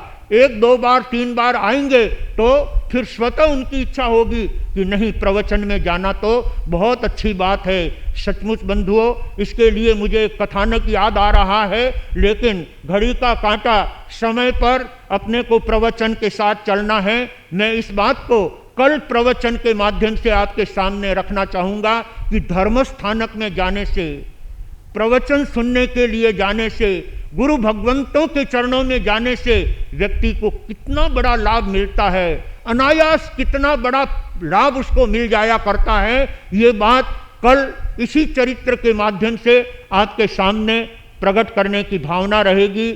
आज हमारे धर्म संघ में बागोल गौशाला के संयोजक भाई श्री मांडोस साहब मांगीलाल जी आए हुए हैं, तो बीजापुर संघ के तेरापंथ धर्म संघ के वरिष्ठ कार्यकर्ता, वरिष्ठ पदाधिकारी भाई श्री मोहनलाल जी सुखलेचा, जिन्होंने हमारे 2-2 चातुर्मास में पूरे परिवार के साथ पति पत्नी, बेटे बेटियां, बहुएं, सबके सब प्रवचन में आना, भक्ति भाव करना, गुरुओं के प्रति बड़ा सम्मान और आदर का भाव। और ये भाव हमने जब ज्ञानगढ़ में गए थे तब देखा था। सारे के सारे परिवार के सदस्य अपने जन्मभूमि ज्ञानगढ़ में पहुंच करके संतों की अद्भुत भक्ति करते हैं। और वहाँ तेरापंथ सभा भवन बनाया गया, जिसका उद्घाटन हम गए उस दिन तक नहीं हुआ था, लेकिन प्रथम आयोजन तेरापंथ सभा भवन में हमारा हुआ। और इतना सुंदर कार्यक्रम उस तेरापंथ सभा भवन में हुआ कि ज्ञानगढ़ के लोग कहने लगे हमारे सभा भवन का उद्घाटन तो आज संतों के सानिध्य में हो गया। सचमुच में बंधुओं, ऐसे अनुपम सद्भाव रखने वाले श्रावक हमारे बीच में आए हैं। मैं चाहूँगा कि 2-3 मिनट के लिए मांगीलाल जी बोलेंगे और 2-3 मिनट के लिए भाई मोहनलाल जी अपनी बात रखेंगे। सिर्फ 2 मिनट आप कोशिश करेंगे 2.5 मिनट में ही अपनी बात पूरी करेंगे। आपके लिए मुझे जो कहना था मैंने सब कुछ कह दिया है, और कामरेज वाले आप सबसे परिचित हैं, इसलिए अधिक कुछ बोलने की आवश्यकता नहीं है। कामरेज वाले आपके लिए जरूर बरसेंगे, कामरेज वाले आपकी गौशाला के लिए अवश्य सहयोग करेंगे, ऐसा मुझे विश्वास है। इन्हीं भावों के साथ भाई मांगीलाल जी साहब 2-3 मिनट में अपनी बात कर घर गौशाला के संदर्भ में करेंगे। आप सब लोगों को उनकी बात ध्यान से सुनना है। बम नहीं बारूद नहीं, कामरेज वाले मेरी शैली से परिचित हैं। बम नहीं बारूद नहीं, बस वीतराग का एक गीत दिया, युद्ध एक लड़ा नहीं, सारे जग को जीत लिया। ऐसे प्रभु महावीर को वंदन। सदा नमोगढ़ चित्तौड़ ने, हल्दी घाटी हमेश, प्रणमो राण प्रताप ने, वंदु गुरु अम्बेश। सत्य वचन सतपथ दिखा, करते जनहित काम, सुख दुख में समता रखे, संत इन्हीं का नाम। ऐसी सभी चारित्रात्माओं को वंदन नमन। आदरणीय मंच, सम्मानीय सदन, आपको जय जिनेंद्र। सबसे पहले मेरा अपना संघ है कामरेज, क्योंकि मैं सन 18 में यहाँ इसी स्थानक में आया था और संघ ने जो उत्साह दिखाया काबिल तारीफ था। मैं आज भी ये बहुत बड़ा चातुर्मास लेकर के यहाँ पधारे हैं, आए हैं कामरेज संघ। मैं शुभकामना देता हूँ कि आपका ये चातुर्मास ऐतिहासिक हो, रचनात्मक और आध्यात्मिक काम में नई नई ऊंचाइयाँ प्राप्त करता हुआ बीते। इन्हीं शब्दों के साथ बहुत बहुत शुभकामनाएं, मंगल कामनाएं। करदर गौ सेवा संस्थान बागोल, जो नाथद्वारा से 4 किलोमीटर दूर है, वहाँ की गतिविधि गुरुदेव ने पूरी फरमा दी है। 180 गायें वहाँ हैं और सारी की सारी डिफेक्टेड हैं। डिफेक्टेड का मतलब हाईवे के ऊपर रोज 2, 3, 4 एक्सीडेंट होते हैं और गायें घायल हो जाती है, लहूलुहान हो जाती है, रोड के ऊपर तड़पती रहती है। उन तड़पते हुए जीवों को वहाँ एम्बुलेंस के द्वारा ला करके इलाज किया जाता है। ग्लूकोज की बोतलें चढ़ती है, पट्टियाँ बनती है, दवाइयाँ दी जाती है, मल्लम लगाई जाती है। और 20 गायें तो ऐसी है जो पड़ी पड़ी उनके पर मुंह नहीं हिला सकती है, उनको मुंह में जौ के दलिए के लड्डू बना के खिलाए जाते हैं, पानी पिलाया जाता है। 40-45 गायें ऐसी है जो 3 टांग है, तो एक टांग उनकी खत्म हो गई है। 2 टांग की गायें भी हैं जो चल नहीं पाती है। और 10 से 15 बच्चे ऐसे हैं जिनकी माएँ मर चुकी होती है, जिनकी माएँ बच्चा पैदा तो करती है लेकिन खड़ी होकर दूध नहीं पिला सकती। ऐसे बच्चों को बोतल से दूध पिला करके बड़ा किया जाता है। ऐसी करदर गौ सेवा की सेवा है।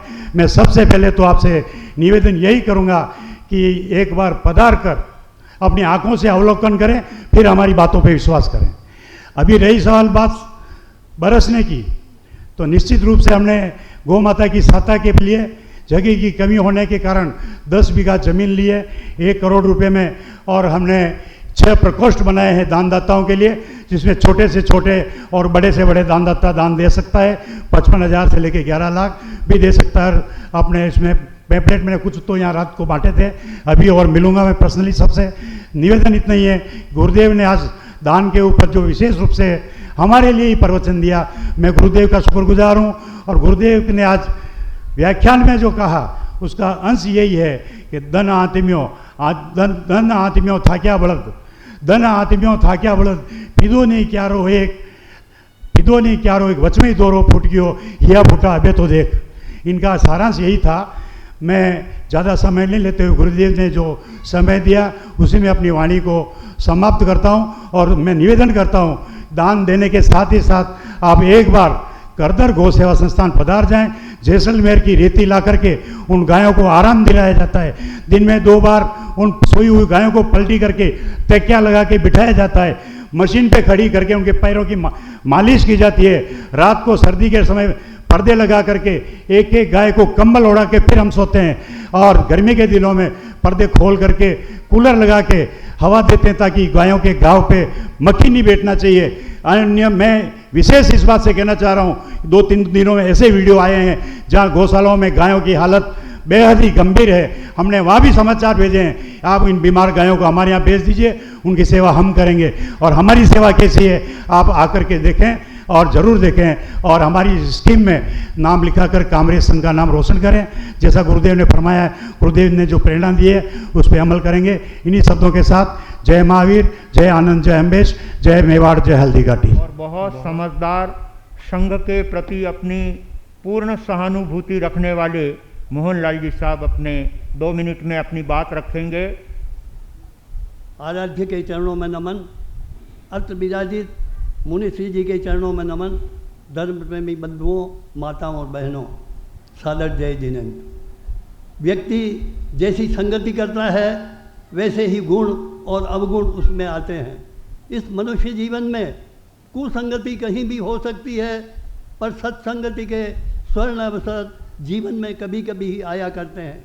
विराजित ऐसे संतों का योग जिनका स्वयं का जीवन उठा हुआ है और दूसरों के जीवन को उठाने का प्रयत्न करते हैं, मिलना तो अति दुर्लभ है। आपका और हमारा सौभाग्य है, आप ऐसे अनुभवी महान संतों का चातुर्मास यहाँ कामरेज ग्राम में हुआ, जिससे इनके प्रवचन को सुनकर हमें हमारे जीवन को उद्धार करने का समय मिलेगा। इनका एक एक वचन, आपका एक एक वचन सुनने लायक है कि मैं सुने ही नहीं उनके व्याख्यानों को, उनके शब्दों को अपने जीवन में उतार कर अपने जीवन को सार्थक करना है। अभी अभी आपने दान के विषय में और महिलाओं को जो उपदेश दिया है वे केवल सुने ही नहीं अपने जीवन में उतारने का प्रयास करें।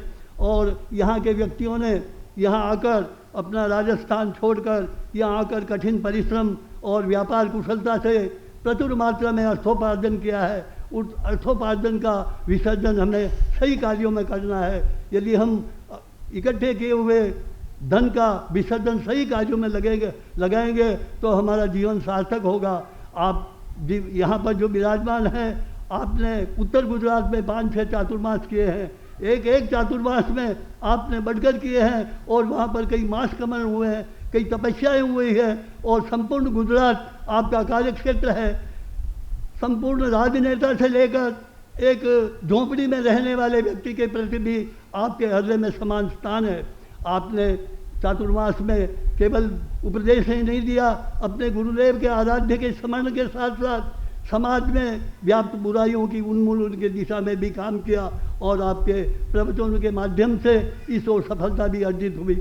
मैं प्रत्येक व्यक्ति से ये कहना चाहूँगा कि आप अपने व्यस्त समय में से कुछ समय भी निकालकर इस चातुर्मास के में प्रवचन का लाभ और आपके दर्शनों का लाभ अवश्य लें और आपके कही हुई बातों को अपने जीवन में उतार कर हमारे जीवन को सार्थक करें। समय की मर्यादा को ध्यान में रखता हुआ इन्हीं शब्दों के साथ मैं अपनी बात को विराम देता हुआ मेरा स्थान ग्रहण करता हूँ। ओम बहुत बहुत श्रवण भगवान महावीर स्वामी के चरणों में सत नमन। अत्र विराजित चरित्र आत्माओं के श्री चरणों में कोटि कोटि नमन। गुरु अम्बेश कमल कमनैया सभागार में आज उपस्थित सभी धर्म प्रेमी बंधुओं, श्रावक श्राविकाओं, बाहर से पधारे हुए मेहमानों, आप सभी को कामरेज संघ की ओर से मेरा सादर जय जिनेन्द्र।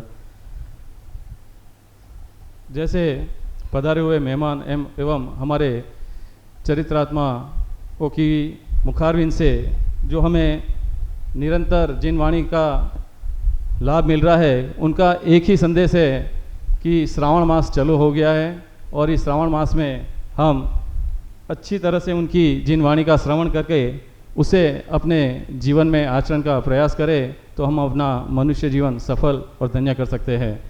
आशा रखते हैं आप सभी इन गुरु भगवंतों का एवं आए हुए मेहमानों को जो आज का संदेश है उसे ग्रहण करने की भाव रखेंगे। आगे आज के जो हमारे मेहमान हैं उनके स्वागत के लिए आज का जो स्वागतकर्ता परिवार है, श्रीमान जमुना लाल जी साहब, जम्बू कुमार जी साहब, दीपक कुमार जी साहब पिछोलिया परिवार से जो भी उपस्थित हो कृपया आगे आ जाए और आज के हमारे मेहमानों अतिथि देवो भव में पहले अतिथियों का स्वागत करेंगे। उसमें सबसे पहले जो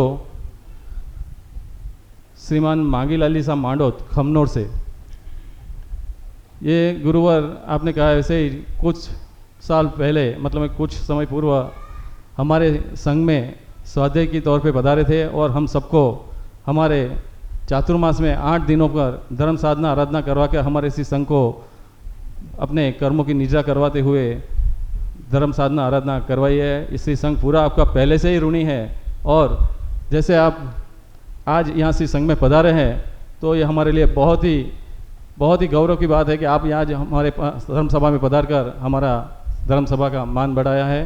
कृपया आप आगे आए और जैसी आपने अपने कार्य प्रभु कार्य में आप लगे हुए हो, गौशाला में निरंतर अबोल प्रसव की सेवा में लगे हुए हो, तो हमारा भी दायित्व बनता है कि हम भी आपके उस कार्य में सहभागी बने। इसी कड़ी में हमारा कामरेज संघ की तरफ से करदर गौशाला बागोल उन्हें 11,000 की राशि इसी संघ की ओर से आपको जीवदया के रूप में दी जा रही है। आप इसका स्वीकार करके उसका सदुपयोग करेंगे, यही हमारी अपेक्षा है। हाँ हर्ष हर्ष एक साल लिया हो गया जी, हो गया। जो बहुत अच्छे समझदार सुज्ञ और समाज के प्रति सद्भावना रखने वाले धन्य हैं जगदीश भाई के उपवास। हाँ, और बहनों के किसी के उपवास हो, उपवास के प्रत्याशा। हाँ उपवास उगे श्रेय बतट बत कतिवेम प्यार अस्तंखायम सायम अनत्था भोगेनम सहस्राकारेणम सर्वसमाहिवत्याकारेणम वो तपस्या करने वालों को धन्यवाद। कई भाई बहनों के वर्षी तप की आराधना चल रही है और कई भाई बहन श्रावण मास में सलंग एकांतर उपवास कर रहे हैं, तो कई सलंग एकासन तपस्या भी कर रहे हैं। सभी तपस्वियों को बहुत धन्यवाद है। आज का आइम्बिल में प्रवीणा जी पोखरना। आइम्बिल अथ विज्ञानम सहस्रगण गीत संसर्ठन उकित विज्ञानम पड़ोच्चमुख्यनम सर्वसमाहिवत्याकारेणम वो तपस्या करने वालों को आज का एकासन, श्रावण मास में एकासन व्रत करने वाली भाई और बहन खड़े हो जाएंगे। एकासन गीता जी चावत। एकासना अथ विज्ञानम सहस्रगण गुरु गोठान मैत्रकारेणम सर्वसमाहिवत्याकारेणम वो तपस्या करने वालों को आज का बेला दो उपवास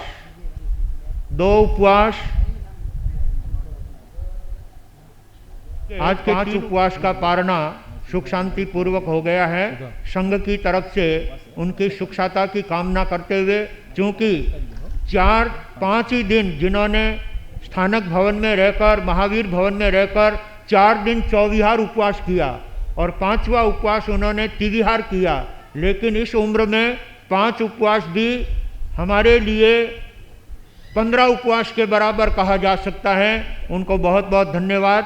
और भी किसी के बेले के पचखान उपवास बेलना बेला का चट्टम बत्तम दिव्यम चारष्टम खायम सायम नत्था भोगेनम सहस्राकारेणम सर्वसमाहिवत्याकारेणम वो तपस्या करने वालों को, आगे भाव रखने वालों को धन्यवाद।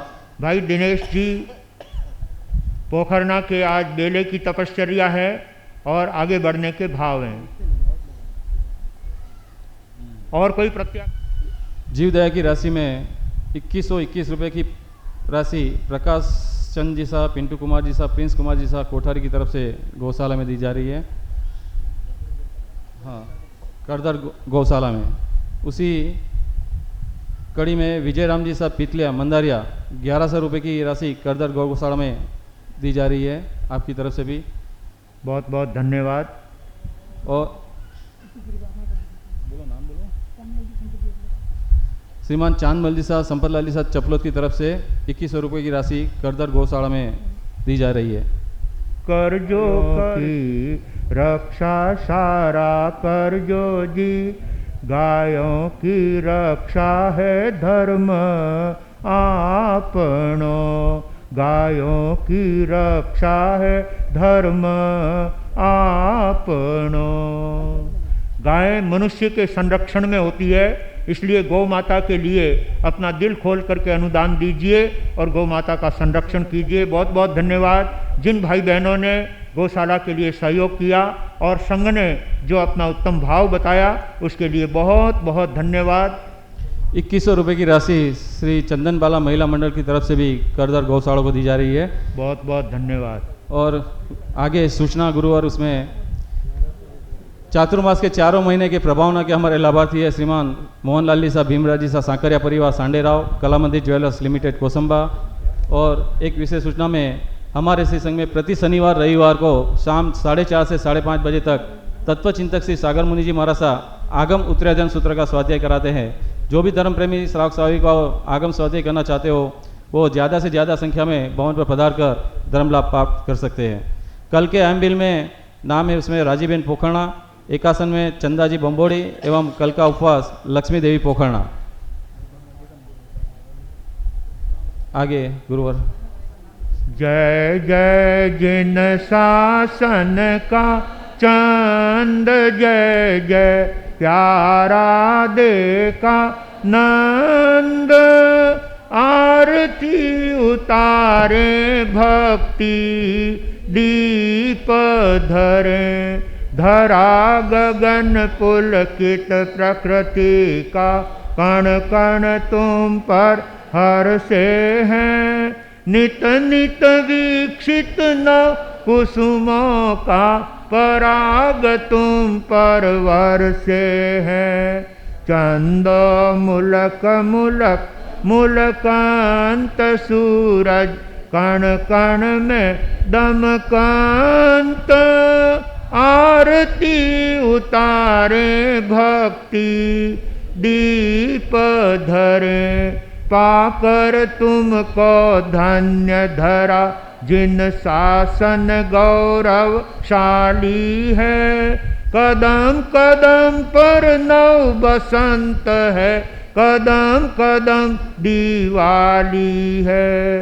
पाकर दर्शन सब हर संत, जय जय त्रिभुवन पूजित शांत। आरती उतारे भक्ति दीप धरे, जनक किशोरी के सुत पर यह त्रिभुवन आज निछावर है। अम्बा गुरुवर मंगल मूरत, समता साधक मुनिवर है। मौक्तिक शिष्य संत गुणवंत, सब जन धन धन शब्द वदंत। आरती उतारे भक्ति दीप धरे, फतेह नगर की पुण्य धरा पर पावन धाम महान है।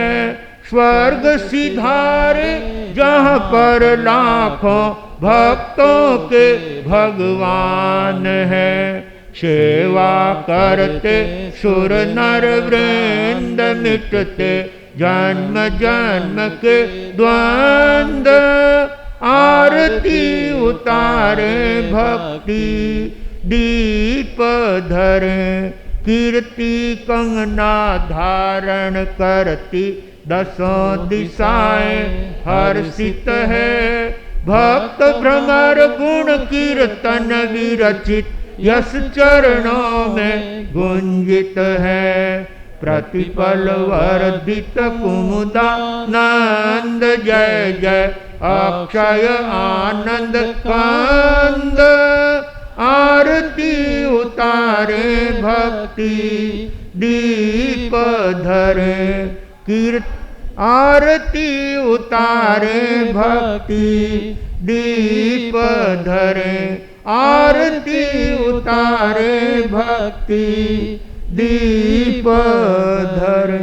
बोलिए मेवाड़ संघ शिरोमणि पूज्य प्रवर्तक गुरुदेव श्री अंबालाल जी महाराज साहब की जय हो। नाम तुम्हारा कमल कन्हैया अमर रहे, इस लोक में परलोक में, इस लोक में परलोक में। जिन शासन के उपाध्याय तुम चले कहाँ, हमें छोड़ के, हमें छोड़ के।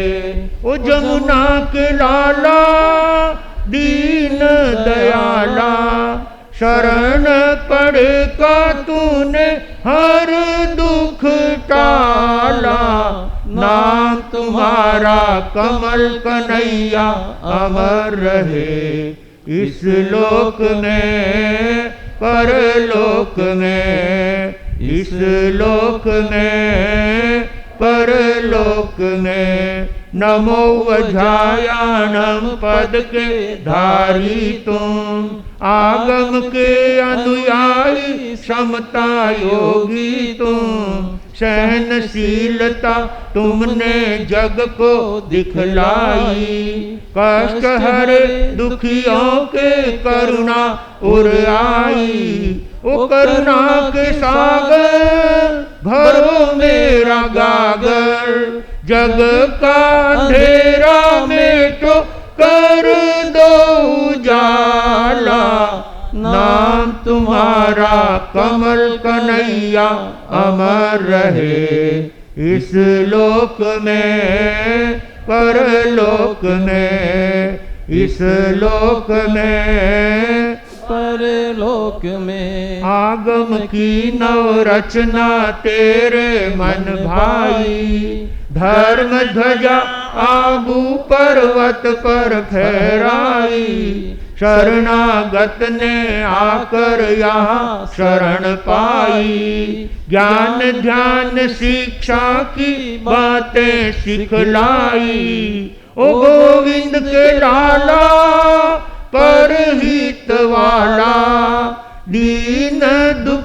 का तू ही रखवाला, नाम तुम्हारा कमल कन्हैया अमर रहे इस लोक में परलोक में, इस लोक में परलोक में। विनय मुनीसा नहीं देखा सेवा भावी, तन मन अर्पण किया गुरु भक्ति माही, गुरु कमल आशीष दी गौतम ताई, संजय फूल सागर गुरु कृपा पाई, ओ शासन सितारा तू है प्राण प्यारा, अक्षय पुकारे झेलो वंदन हमारा, नाम तुम्हारा कमल कन्हैया अमर रहे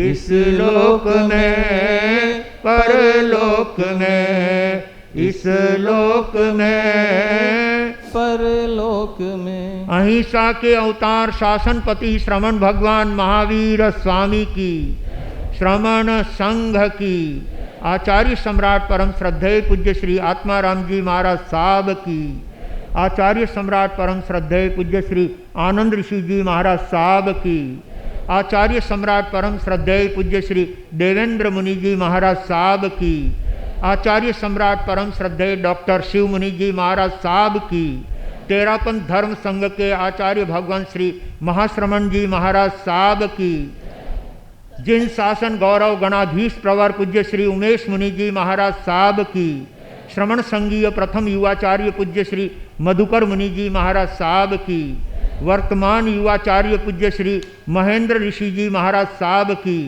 कर्नाटक गज के श्री घोर तपस्वी पूज्य श्री गणेशी लाल जी महाराज साहब की, जैन दिवाकर पूज्य श्री चौथमल जी महाराज साहब की, श्रवण सूर्य मरुधर के श्री पूज्य श्री मिश्रीमल जी महाराज साहब की, मेवाड़ संघ शिरोमणि पूज्य प्रवर्तक गुरुदेव श्री अम्बालाल जी महाराज साहब की, जय हो। राजस्थान के श्री उपाध्याय प्रवर पूज्य श्री पुष्कर मुनि जी महाराज साहब की, जय हो। उपाध्याय प्रवर आगम अनुयोग प्रवर्तक पूज्य गुरुदेव श्री कन्हैया लाल जी महाराज साहब की, जय हो। मेवाड़ मुकुटमणि पूज्य गुरुदेव श्री हस्तीमल जी महाराज साहब की, जय हो। अहिंसा दिवाकर शेरे राजस्थान लोकमान्य वरिष्ठ प्रवर्तक पूज्य श्री रूपचंद जी महाराज साहब की, जय हो। श्रमण संघीय महामंत्री मेवाड़ गौरव पूज्य गुरुदेव श्री सौभाग्य मुनि जी महाराज साहब की, जय हो। मेवाड़ प्रवर्तक भोले बाबा पूज्य गुरुदेव श्री मदन मुनि जी महाराज साहब की, जय हो। महाराष्ट्र प्रवर्तक पूज्य श्री कुंदन ऋषि जी महाराज साहब की, जय हो। मारवाड़ प्रवर्तक पूज्य श्री शुकन मुनि जी महाराज साहब की, जय हो। उप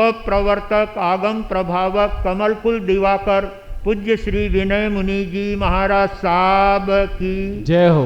प्रवचन गज के श्री उप प्रवर्तक परम पूज्य गुरुदेव श्री गौतम मुनि जी महाराज साहब की, मेवाड़ भास्कर परम पूज्य श्री कोमल मुनि जी महाराज साहब की, तपो केसरी श्री संजय मुनि जी महाराज साहब की, तत्व चिंतक श्री सागर मुनि जी महाराज साहब की, नव दीक्षित श्री चैतन्य मुनि जी महाराज साहब की, सभी साधु संतों की आज के आनंद की एक सूचना बाहर से पधार हुई महावीर भवन पर रखी गई है।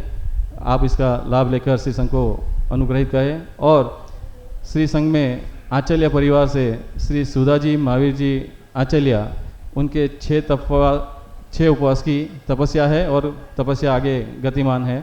बहुत बहुत धन्यवाद। आगे के भाव है। एक विशेष सूचना पूरा होता है और उस प्रवचन के साथ ही प्रथम मंगल पाठ उस समय दे दिया जाएगा। कई भाई बहनों की अनुकूलता नहीं होती है 10:30 बजे तक बाद में बैठने की, तो 10:30 बजे ठीक पहला मंगल पाठ होगा। उसके बाद में अपने जो कार्यक्रम है वो कार्यक्रम और गुरु आरती का कार्यक्रम बाद तक चलता रहेगा। जिनको भी जाने की उतावल रहती है उनके लिए प्रथम मंगल पाठ 10:30 बजे लगभग प्रवचन पूरा होते ही पहला मंगल पाठ दे दिया जाएगा। सभी ध्यान रखेंगे, सभी को शाता रहे, अनुकूलता रहे और धर्म ध्यान का पूरा लाभ लेते रहें। इसलिए उनको ज़्यादा देर तक रोकने से फिर दूसरे दिन आने में उनको विचार करना पड़ता है। तो 10:30 बजे पहला मंगल पाठ हो जाएगा और उसके बाद गुरु आरती आदि का कार्यक्रम, तपस्या के पचखावनी का कार्यक्रम और फिर मंगल पाठ का कार्यक्रम अपना जितना भी चलेगा 10 मिनट 15 मिनट आधा घंटा वो चलता रहेगा। जो शांति से बैठ करके लाभ लेना चाहते हैं वो बैठ करके बराबर उसका लाभ लेंगे और इस चातुर्मास को सभी तरह से गौरवान्वित करते हुए अपना सहयोग और सहकार देने का भाव रखेंगे। आज के गुरुवर जो जीवदया की राशि में मैंने बोलिए, दी है, बोलिए, उनके नाम बोलिए। 5100 रुपये की राशि स्वर्गीय श्री प्रकाश चंद जी सा चावत की स्मृति में राहुल एवं कल्पेश सिंह चावत की तरफ से 500 रुपये कोयल बेन शांतिलाल जी सा देसड़ा, 500 रुपये विनोद जी देरासरिया, 1100 रुपये चेतन जी बम्बोरी, 1100 रुपये राजीभाई पोखरणा, राजीभाई दुलचंद जी पोखरणा, 1100 रुपये सुशीला देवी गुप्त दान है, गुप्त है, और एक 1100 रुपये गुप्त राशि में प्राप्त हो रही है। 1100 रुपये प्रमीलाबेन मदन लाल जी सा चावत, 1100 रुपये लीलाबाई अमरचंद जी सा श्रीमाड़, 100 रुपये गुप्त दान, 500 रुपये सीता रमेश जी भंडारी, 200 रुपये गुप्त दान, 2100 रुपये जीवन जी सा बाबेल, 1100 रुपये विजयराम जी सा पितलिया मंदारिया, 500 रुपये लादूलाल जी सा पोरवाड़, 1100 शांतिलाल जी सा देसड़ा और आंजना, 2100 रुपया श्री राजकुमार जी लुणिया, 2100 रुपया श्री चांदमल जी सा संपतलाल जी सा चपलोत, 1100 रुपये रंगलाल जी सा सुशील कुमार जी सा सामर। यह सभी दाताश्रियों को बहुत बहुत सभी दानदाताओं को बहुत बहुत धन्यवाद। गौ माता भोजन करने से पहले 5 नवकार मंत्र गिनना, किसी को कठोर शब्द नहीं कहना, भोजन में झूठा नहीं डालना, सभी स्वधर्मी भाई बहनों को जय जिनेन्द्र कहना, अपनी अपनी धारणा के अनुसार प्रत्याख्यान 10 बनते परिकमंद अगर अपान वो सिरे एक साथ गुरु वंदना। तीखू तो उपवास है, किसी के 6 उपवास है, इस तरह से वो निरंतर आगे बढ़ रहे हैं। सभी की तपस्या की सुखसाता रहे और अपनी तपस्या में निरंतर आगे बढ़ते हुए अपने स्वयं का, परिवार का और संघ का गौरव बढ़ाए। और लास्ट दिन उनकी सूचना आप सबको दी जाएगी, किसके कितनी तपस्या चल रही है उसकी सूचना आपको समय समय पर पूर्णाहुति पर दी जाएगी। सभी को बहुत बहुत धन्यवाद। मंगल पाठ। नमो अरियंताणम, नमो सिद्धाणम, नमो आयरियाणम, नमो वज्रयाणम, नमो लोहे सव्वसाहुणम, ऐसो पंच नमोकारो सवपावपणासनो मंगलानिंच सव्वे सिंह पड़मंग हवै मंगलम। चतारि मंगलम अरियंता मंगलम, सिद्धा मंगलम, साहु मंगलम, केवली बनत धमो मंगलम। चतारि लोगोत्तमा अरियंता लोगोत्तमा, सिद्धा लोगोत्तमा, साहु लोगोत्तमा, केवली बनत धमो लोगोत्तमो। चतारि शरणं पवज्जामि, अरिहन्ते शरणं पवज्जामि, सिद्धे शरणं पवज्जामि, साहु शरणं पवज्जामि, केवली पण्णतं धम्मं शरणं पवज्जामि। अरिहंतों का शरणा, सिद्धों का शरणा, साधुओं का शरणा, केवली प्रपित दया धर्म का शरणा। ये 4 शरणा दुर्गति हरणा, और उन शरणों कोई जो भव्य प्राणी आदरे तो अक्षय अमर पदो।